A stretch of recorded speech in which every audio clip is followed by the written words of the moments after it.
What do most Fortune 500 executives have in common?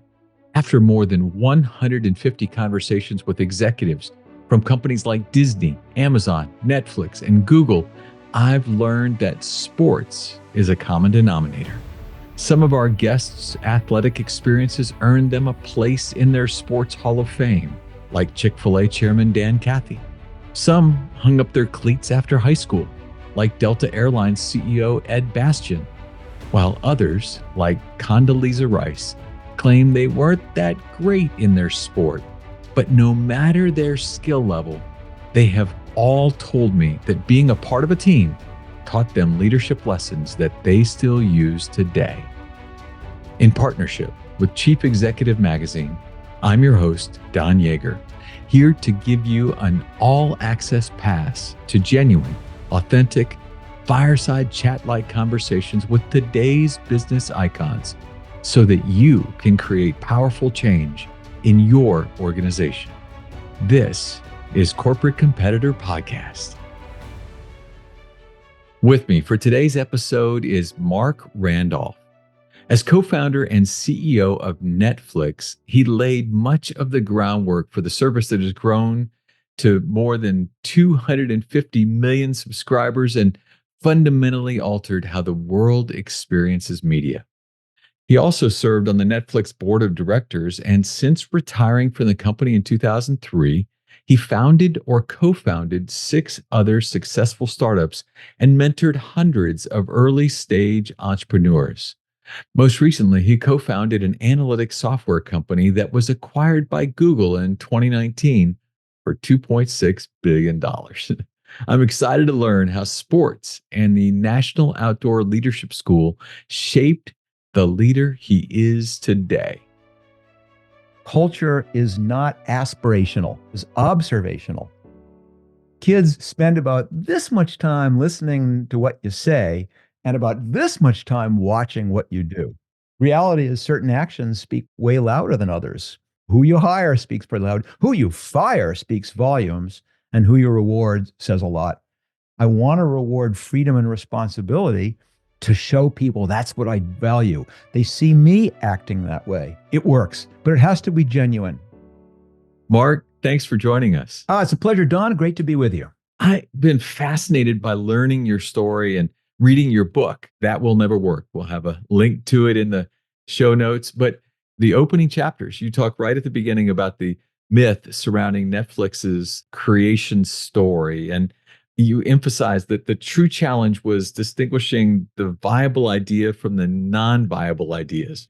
You even had a great quote in there. In my experience, about 1% of a company's value comes from its originating idea.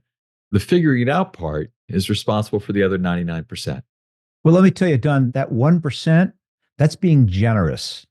It's pretty close to that the idea doesn't count for anything. And it's certainly one of the many myths that kind of surround entrepreneurship.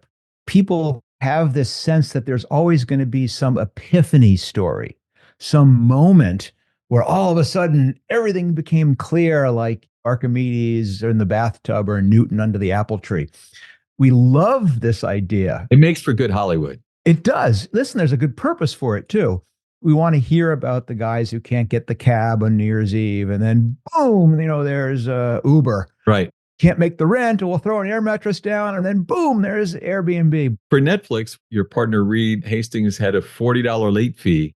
Boom, there's Netflix. Yeah, and listen, doesn't really happen like that. Of course, every startup story has elements of truth in it. Maybe there's a late fee, but maybe there's 100 other things that go into it. That idea is not the important part because the idea almost always is a bad one. It's almost always wrong. It's what you do with that idea that counts. It isn't like Reed Hastings and I were both movie aficionados, driving back and forth to work, carpooling, debating who the best French cinematographers were. We had little kids. I was pretty much being fed a pretty steady diet of Lion King. So I was very, very pedestrian in my movie taste, and Reed too. It was more, we were looking for a business idea that had certain ingredients to it. We went through hundreds of ideas. We had this methodology. This is not a random process. Reed would pick me up at my house because we were carpooling to work every day. It's about an hour. And as the car would leave the driveway, I would pitch him an idea Every day. every day. I'd get in the car and it would go like this. I'd go, okay, Reed, got another one for you. Ready? Yes. Personalized shampoo. People are going to cut off a lock of their hair. They're going to mail it to us. We're going to formulate a custom blend just for them. And here's the kicker, they'll subscribe. Okay. Nothing. He would just sit there staring blankly out the window as if he hadn't heard me. The same thing would happen every morning. Reed and I had been working together for a while, and I knew what was going on. There was this rapid fire calculation of pros and cons and risks and rewards and costs and benefits. And maybe 5 minutes would go by, maybe 10, and I'd be patient. Wheels are turning, little steam coming off, and inevitably he would turn and go, that will never work, and tell me all the reasons he'd come up with of why it was such a bad idea. And of course, I was prepared, so I'd come right back and we'd argue for the entire commute about the idea. And if needed, we'd argue the whole way home. And we did this for months, literally. We pitched personalized shampoo as a real one. We pitched vitamins. I pitched him personalized sporting goods, custom dog food. And then I pitched this ridiculous idea. All right, Reed, video rental by mail, which was equally ridiculous, Right. because this was back when VHS was king. That's what I was watching Lion King on. And so my idea, which was to have you order it off the internet and we'd mail you the movie, you'd keep it for a week and mail it back, didn't work. That idea was ridiculous too. And the breakthrough for us, Reed cut me off mid-pitch one morning and said he'd heard about this technology called a DVD, little thin disc. And all of a sudden we realized that that actually might unlock this old video rental by mail idea. That very moment turned the car around and went back to try and collide the idea with reality. Wait, see, it wasn't the idea of the day. Oh, no, it was just one more of 100 different ideas we'd tried. And we fully expected that this will never work because they'll break. This will never work because. So we said, well, let's listen. And this is the mark of an entrepreneur. You don't sit there just thinking. You go, if there's a way for us to collide the idea with the reality and learn something about it, let's do it. There we go. We're going to mail a disc to Reed's house and see what happens. We actually bought a used music CD because we couldn't find a DVD because it was in test market back then. That's how early this was. And mailed it to Reed's house. And when it got there in less than a day for the price of a stamp, that was the moment we said, this just might work. But that was just the beginning. I was an early subscriber. Look, I think I still have several of your DVDs. I shouldn't probably tell you that. Well, it's okay. The statute of limitations long passed. All right, good. But that was the point. We said, this is worth more than just debate. We did some more research. Then Reed wrote a check. He was my angel investor for $1.9 million. I rented a little office, hired a dozen people, spent 6 months building a little website. And then on April 14th, 1998, we launched the company and promptly found out that everyone who had told us that will never work was right. Terrible idea. And that was fine. That's the nature of it. Thus began, in our case, almost a 2-year journey of twisting and turning and trying new things and trying to figure out if there was some way to find the promise in this video rental by mail idea. As you told this story in your book, there was a line that you had that was so good where you said the trick was for you to quickly, cheaply, and easily test as many bad ideas as you could. What a great entrepreneurial lesson there. Too many of us are taking on things where the cost and the risk is big enough that, man, if we fail, this could put us out of business. What happened during those 2 years? Well, you put your finger on it, which is the single biggest insight to come out of Silicon Valley, is that it is not about having a good idea. It is not about overthinking it. It is about quickly, cheaply, and easily figuring out some way to collide it with reality, because it's impossible to think it through. You just don't know. If you're doing something that hasn't been done before, you'll never get it right using an intellectual process. If you say, my test has to be perfect, you're right. It costs you millions of dollars. It takes you 6 months or a year to find out how bad an idea it was. So what we get really good at is these hacks, these ways to do things quickly and cheaply and easily so we can try hundreds of ideas and do it faster and faster and faster and faster. In Netflix, we probably tried five or 600 different things over the course of that year and a half before stumbling on the one that, lo and behold, actually worked. But we never would have got there as a thinking process. It had to be an experimentation process. You're right. We want an epiphany because it's a good soundbite. The truth is, the grind is where it really comes down. Grind is real. In 2000, you and the team really had this pivotal moment. I said before, we struggled for a year and a half and finally unlocked it. And it was by doing this all you can eat, no due dates, no late fees, subscription program. Right. Subscription programs have some amazing benefits.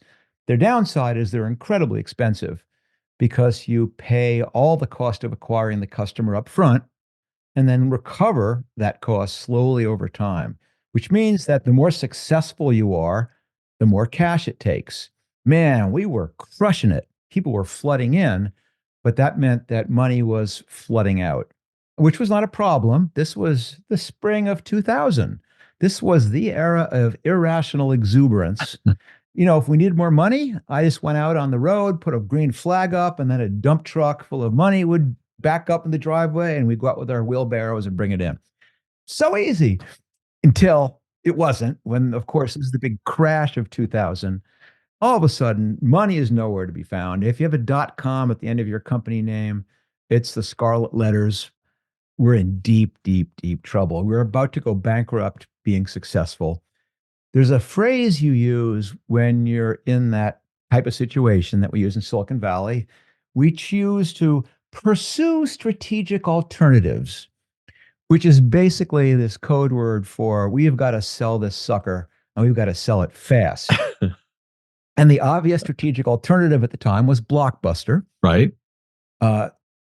Basically, they wanted nothing to do with us. They were 1,000 times our size. We were, I think, on track to do $5 million at that point. They were doing $6 billion.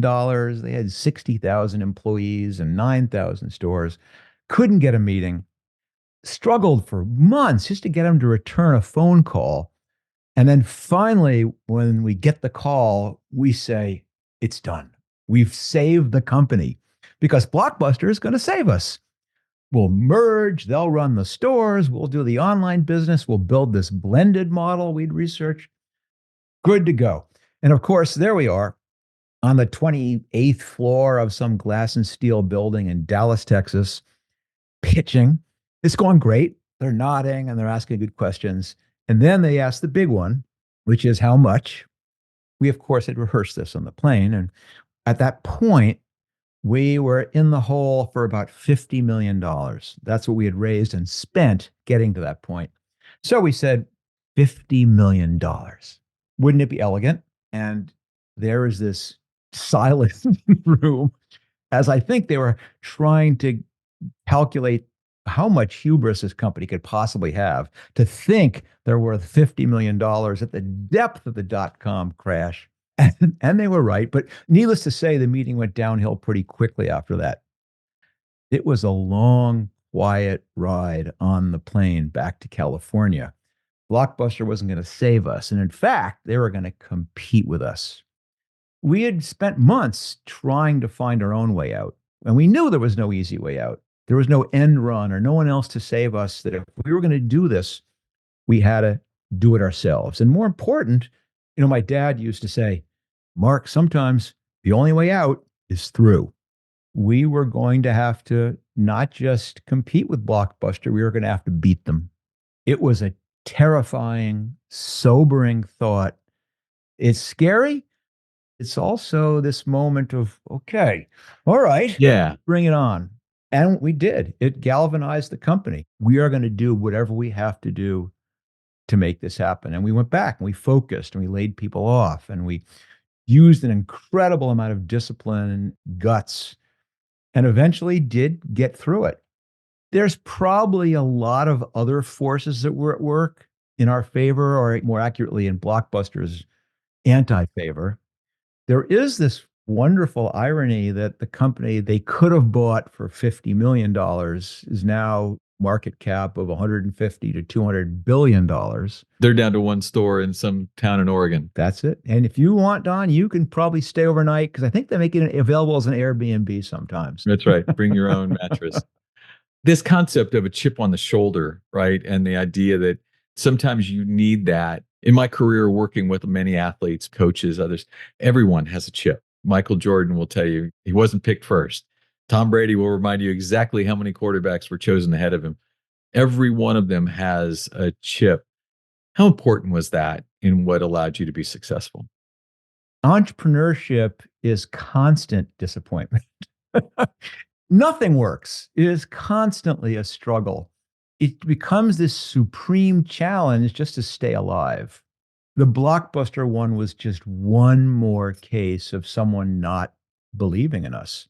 I called the book That Will Never Work, not just because Reed said that to me in the car. Everyone said that to me. My wife said that will never work the first time she heard the idea. That is the chip on the shoulder. All right, I'm going to have to show them that I'm going to figure out a way to make this work. Every entrepreneur shares that feeling of everyone has told me this is a bad idea. Everyone has told me, what are you thinking? And then comes up helpfully with a dozen reasons about why you're so stupid. You just have to walk away and go, I'll show them one day. They'll wish they jumped in now. There's a countervailing principle too, because one of the most exciting moments is when you can reward the people who did believe in you. Mm.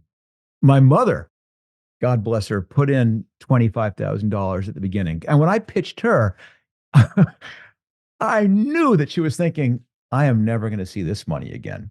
But he's my son. I guess I have to do my. It's incredibly gratifying when you have the IPO and your mom makes enough money to buy an apartment on the Upper West Side. Strong. Or the company that I did after Netflix, a company called Looker, we couldn't afford to hire the person to do our logo. So I said, do me a favor and I'll throw you some stock.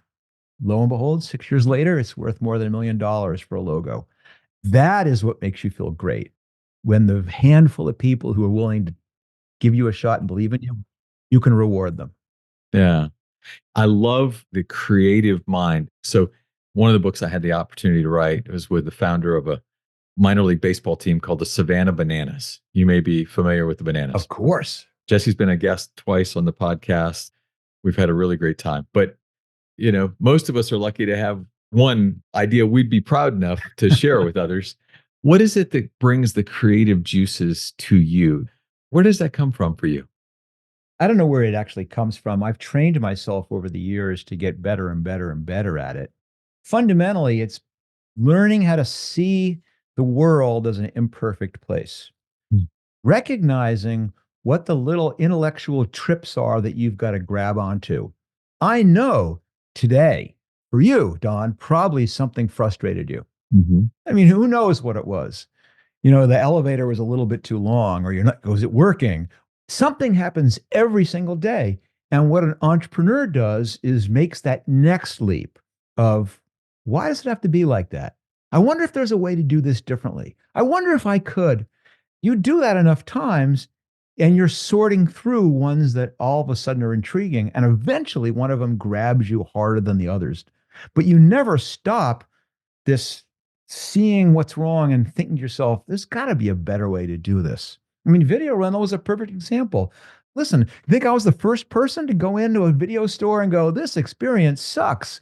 No, a million people did it before me. Reed and I just happen to be the ones who go, I wonder if there's a different way to do this. Mm. I wonder if we could harness this new internet thing. I wonder if the stuff Amazon's doing, selling books, if there's some, and that's what an entrepreneur does. That's where this comes from. Yeah. That's where these ideas are. We have a bunch of us who do it for a living, do have more sophisticated ways of ideation. But the one that every single person can use, look at the frustrations in your life and then ask yourself, what could I do differently? See the world as an imperfect place and ask what frustrates you. I like it. Boy, you know, You write articles often on your website. And one that you wrote titled, "You Are a Team, Not a Family," where you compared Netflix to a professional sports team playing at the highest level. In it, you drew some great parallels between sports and business, a big important part of what we do here. Novel approach, right? No, look, I like it. I feel many of the same things. You don't fire your uncle, but you will fire a teammate. How did this philosophy around the difference between family and team guide your approach to leadership at Netflix? What is it that makes someone want to work at a company? Fundamentally, we believed that what makes someone want to work at a company is being treated like an adult. It's being given the opportunity to have impact, not being constrained and judged, but being able to unleash yourself, your creativity, your thoughtfulness, your decision making ability. What you realize is that most companies, especially as they get bigger, are building all these guardrails around people. Okay, Don, you've got a $30 million budget. We expect you to go out there and land these huge contracts, but if you want to fly, you can fly business class if you're flying more than 8 hours, or you can only stay in this coat. I mean, what? You have the decision making to make these big decisions for the company, but we don't trust you to make the little ones.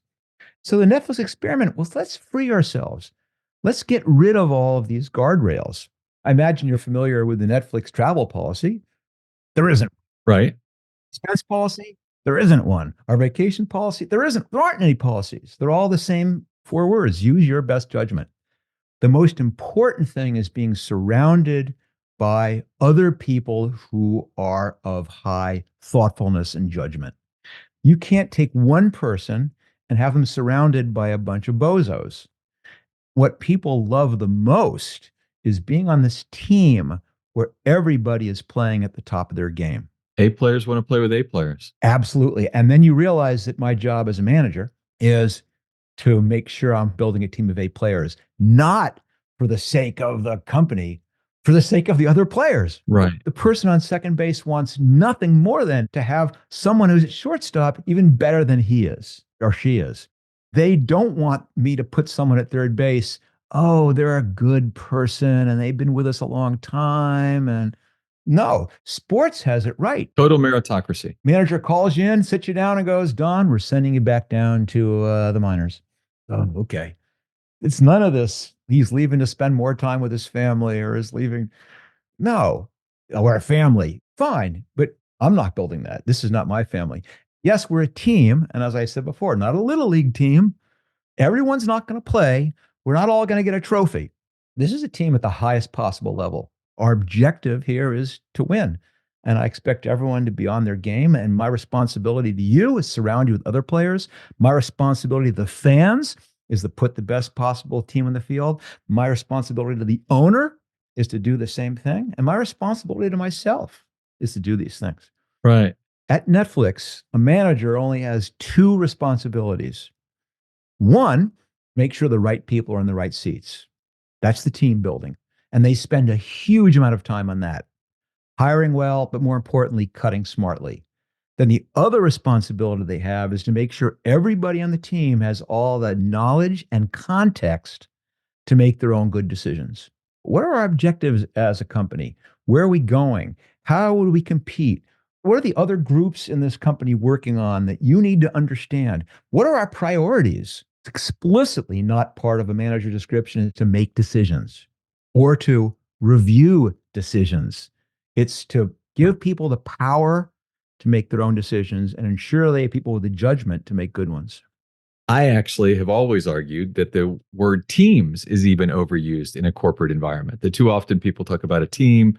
The truth is, it's just a bunch of individual contributors with the same paycheck. There's a different environment when you actually create a team atmosphere. Free to think, treated like an adult. What are the things you would say we need to do with those we employ to help draw them together in a way that they become truly a team? We do think about that a lot. It's called freedom and responsibility. Mm. You want people to have the freedom to make decisions on their own, but the responsibility to accomplish the things we've all agreed are the important things we have to accomplish. For a startup, it's easy because you usually only have a handful of people. Right. You can communicate with everybody pretty easily. And more importantly, you're so busy. You have 10 people doing the work of 100. There is not time for any kind of command and control system. All right, Don, here's what you do. Here's how you do it. End of the day, let's see. No, all I can do is go, you see that peak over there? I'll meet you there in 2 weeks. And I need you to have the entire sales infrastructure built. I need you to have the product ready. I'll meet you there in 2 weeks. You're going to bump into stuff that I could never anticipate. You're going to use your own skills and background experience to overcome those. You may have to go the long way around. You may go up and over, but I trust that you're going to get there. Mm. You're going to trust everyone else is going to get there. So we all have this common objective, and we're all going to solve the problems of our own independently. We're working for a common goal. And it's easy for a startup where there's 10 people. It gets really hard when you have 100 people, 200 people, someone shows up on the mountaintop late, Mhm. and you go, ooh, this is bad. All right. Everybody, status reports. And everyone goes, oh, status reports. Or someone shows up, they got there on time, but they overspent. And you go, oh, okay, from now on, I want to pre-approve all expenses over $5,000. And everyone, and eventually you get to that thing I talked about earlier where you don't trust anybody. Mm. And the high performers go, well, I don't want to work in a place where I'm not really making decisions, and they all leave. And who you're left with are the ones who. That's a point. In fact, most companies have built a company with guardrails to protect them against all of the people with bad judgment. And what Netflix experiment was, what does it look like to build a company for only people with good judgment? Really hard. But I'm giving you stuff that works for me. And if I had to pick the single biggest thing about building a strong culture at a company, it's that it has to be genuine to you. I often say culture is not aspirational. Mhm. Culture is observational. Right. Everyone who has kids realizes that kids spend about this much time listening to what you say and about this much time watching what you do. Yeah. It's the same. I do a lot of keynote speaking, and I can't tell you the number of times where I'm called in to speak, big 2,000 person, big meeting, and they go, Mark, it's so important. We've got to bring more innovation to our organization. The whole theme of this whole sales meeting is going to be taking risks and innovation. And as soon as you get up there, I want you to hammer those points. But before you do, we've got to reward our sales leaders. Oh, great. You're going to say how important innovation is, but your actions are saying, hit the number. Spend as much time as you can on a phone call, but you got to make sure you make 20 of them every hour. Reality is certain actions speak way louder than others. Yeah. Who you hire speaks pretty loud. Who you fire speaks volumes, and who you reward says a lot. I want to reward freedom and responsibility to show people that's what I value. They see me acting that way. It works, but it has to be genuine. You can't just form a committee. Here's what's important to us. Print it up on some posters, put them in the break room. Right. Oh, there we go. I mean, can't they read the wall? You know, Mark, you were born in Chappaqua, New York, and an important part of your upbringing is going to the National Outdoor Leadership School in Wyoming. I know you've even shared that you attribute almost all of your professional accomplishment to that experience, which is pretty incredible for all that you've achieved. Tell me, what is it about it that made such a difference for you? So fundamentally, NOLS is the National Outdoor Leadership School, and it uses the wilderness as a classroom to teach leadership. Mm. And it does so in an experiential way. I went for the first time when I was 14 years old. Mm. Get off the bus, they outfit you, and then the next day they drop you off at a trailhead and off you go. Before you leave the trailhead, they'll break you into groups. Okay, there's 5 of you in your group. All right, Randolph, you're leader of the day. Off you go. And of course, they are instructors, and one of them is embedded in each group when they're starting out and they're 14 years old. But you begin to make decisions. You begin to practice real leadership. But here's where it's different is you're not doing this in an abstract case study way. You're not reading about Jack Welch and what he did. You're actually given the opportunity to do it. You are seeing the repercussions real time about what happens if you take a 5-minute break Or you let everyone sit around, take their boots off, and do an hour break and do one of those every 30 minutes. And all of a sudden, you're still hiking at 9 o'clock at night. And then afterwards, they're helping you understand how your behavior impacted how the group behaved. Mm. And you do this day after day after And day, you're doing it at 14 years old. How great is that? year after year after year, with increasing levels of responsibility, eventually becoming an instructor at the school, eventually becoming a course leader at the school.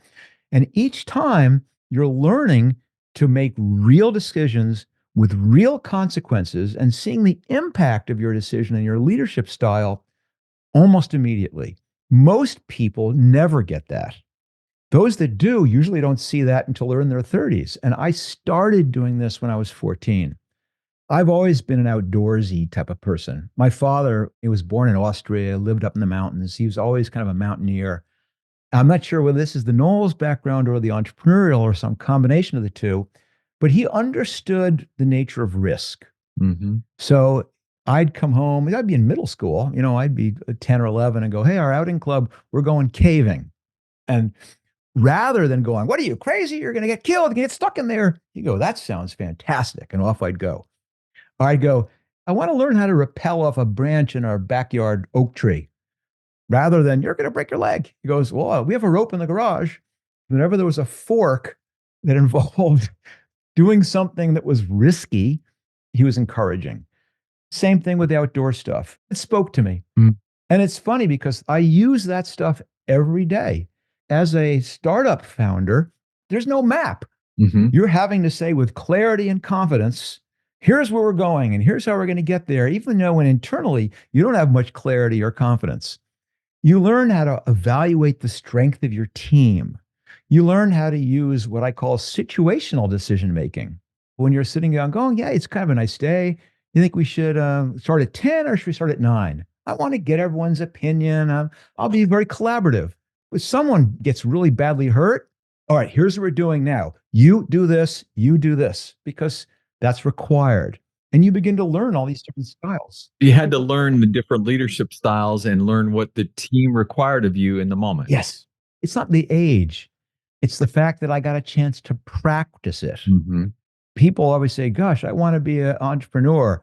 Should I go to business school? Should I read some books? And I go, no, just get out and do it. I've been doing this for my whole life. All of a sudden, I began doing it for real stakes. It wasn't the first time.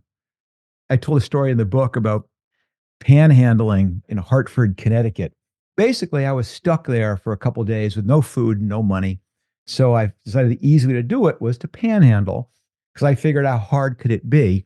And the answer is it is brutally hard to your ego to walk up to someone and put your hand out and go, can you spare some change? But I got to say, I stuck with it and I figured it out. And that once you've asked for 25 cents on the streets of Hartford, Connecticut, asking for $250,000 in a VC office is a piece of cake. Well, there's your next title of your next book, Panhandling for VC Dollars. Knowles, as important and as impactful as the program was there a mentor, a person involved in that program that made a difference to you that you think of today?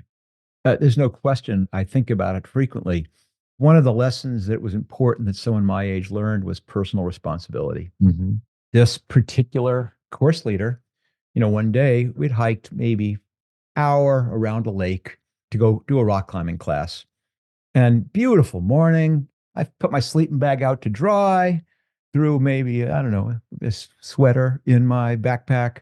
We all go around the lake. It starts to get cloudy. We're all kind of looking nervous. It starts to drizzle. Now we're all looking real nervous.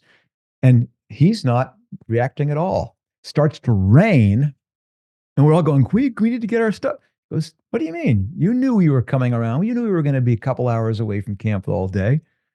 And let us sit out there in the rain, let our sleeping bags get soaked back at camp.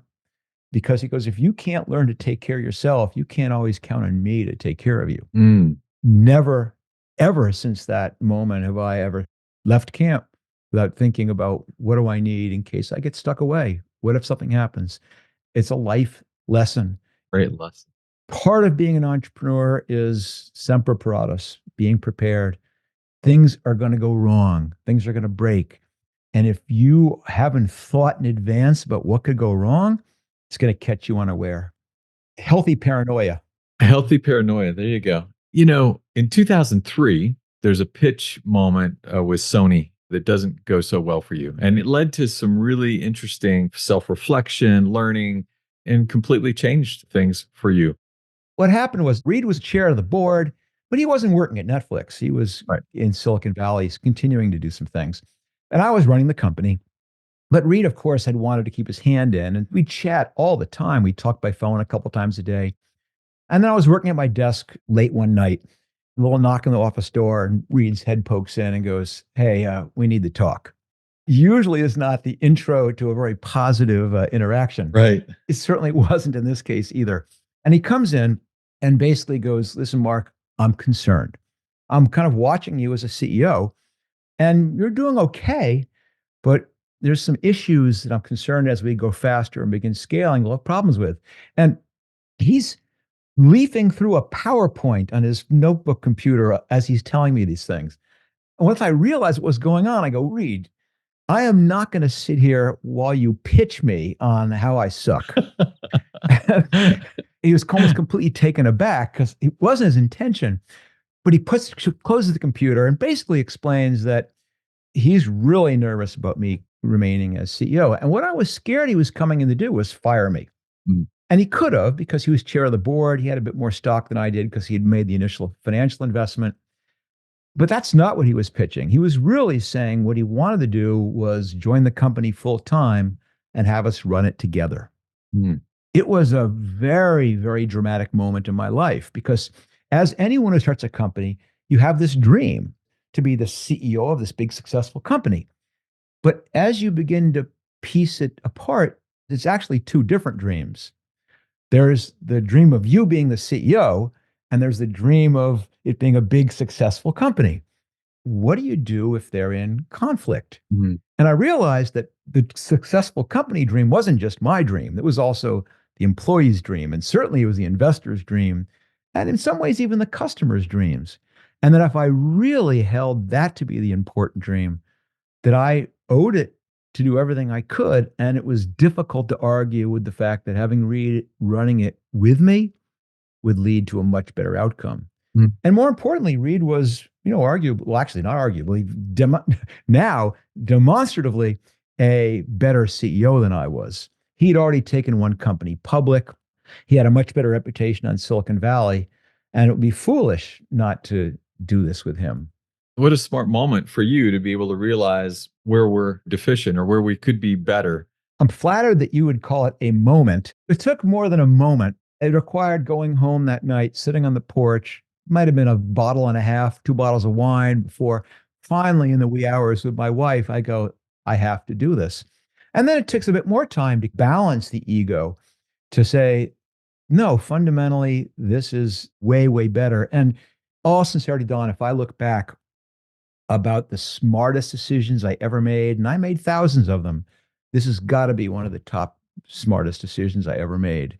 Difficult, but smart. Yeah, absolutely. This moment marked the beginning of the Renaissance. Mm. The next 4 or 5 years where we ran the company together marked some of the biggest changes, innovations, formation of culture that really shaped what Netflix became. And then certainly if you look at what Reed has done with Netflix since I left, it's even more remarkable. So it was such an amazingly powerful, wonderful thing. And you're right, there's a humility. Every CEO, almost every CEO, is going to outgrow themselves. Because the fundamental truth is that the things that are required in those first few years is a completely different skill set than what's required in the subsequent years. If you can't recognize that, you are setting yourself up for disappointment, as well as setting the organization up for disappointment. Mm.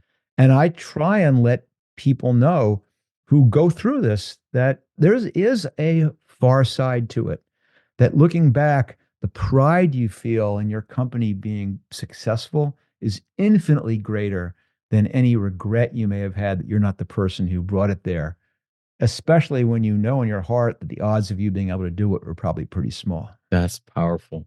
I'd love to ask you one last question. It's about the concept of momentum. Mm. For many of us who love sports or who are involved in sports, it feels like you can often see it. You can even feel a momentum shift. As you think through your incredible business career and all the different organizations that you've had a chance to put your imprint on, is there a moment you can think of where a spark occurred, something occurred that absolutely just allowed explosion to happen, allowed you to go places that you've been muddling along for some time, and then suddenly, boom, something happened that changed the momentum for you and the team? Boy, I do think about this all the time. You've got to put yourself in a position to take advantage of those sparks. So much of this is preparing yourself for when things go badly, Mhm, this paranoia. But you have to be doing the opposite. You've got to be constantly envisioning what could go right. mhm, It may not go right. In fact, the odds of it going right, what's the whole range of things that could break my way? And if they do, how do I take advantage of it? mhm. I played second base back in high school. Ball gets hit to short, something like that. I run behind, I'm backing up first. Ball, of course, goes wide. I snag it and get the runner out at second. And I came in to the bench and everyone goes, "Oh my God, that was amazing play. How did you know to be there?" I'm there every play. What we do every practice, right? Yeah. I run back from second to behind first every single play at the time that it gets hit to the field. And no one ever sees that. They just see the one time you happen to be in the right place at the right time. And business is so much like that too. Momentum terrifies me. Mm, I see it happening mhm, and it scares me. Momentum is dangerous. mm. I am a strong believer that the world constantly changes, especially in the business world, and that you have to constantly be evaluating your scenario, your situation, and be prepared to change before it becomes obvious where the world's going. And what momentum does is it dulls that intuition. It's what gets every large company into trouble. They begin going, wow, look at quarter after quarter. I can see the next 2 or 3 quarters. Looks great. So let's begin focusing on efficiency. We'll bring in these people who are really great at supply chain and logistics and cruise our costs. And then the world changes and those people are clueless about how to pivot a company. So uh, momentum scares me. I love that, and I totally agree.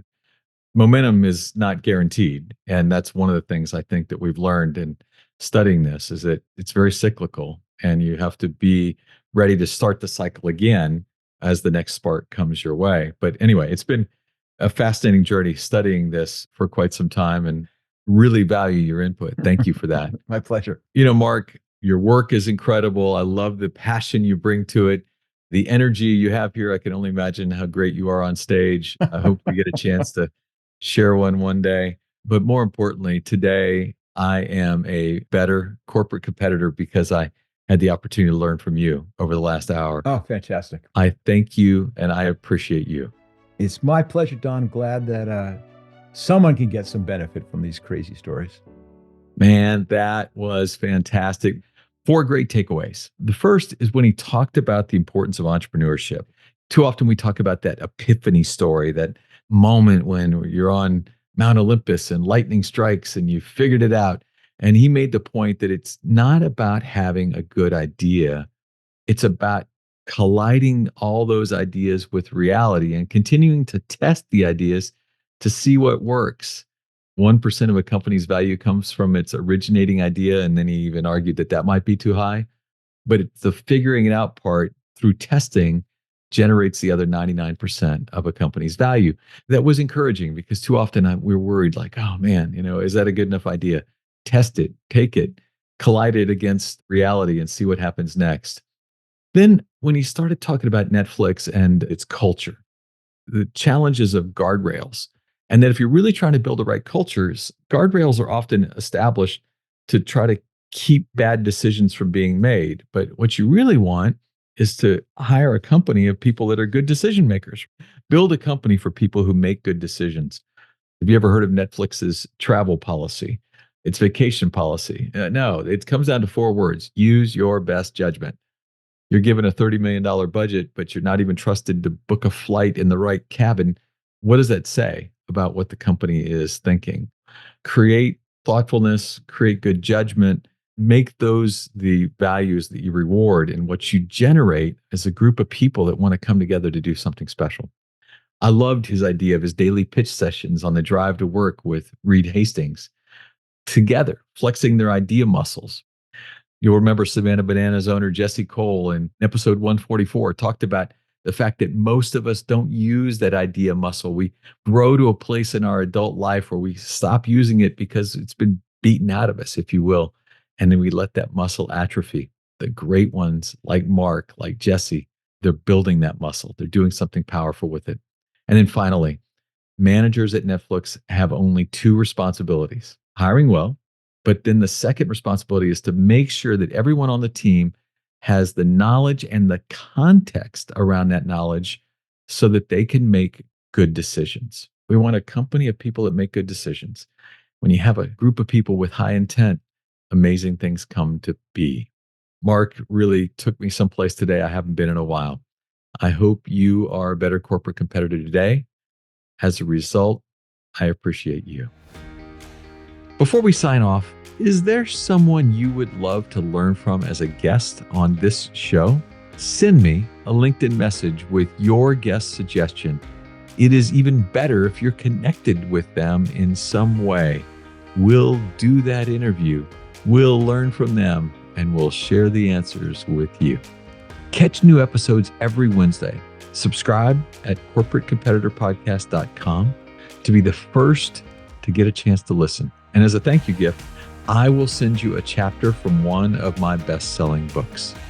Stay connected with me on LinkedIn, Facebook, Instagram, Twitter. My handle is @DonYaeger, DonYaeger. And until next week, I appreciate you.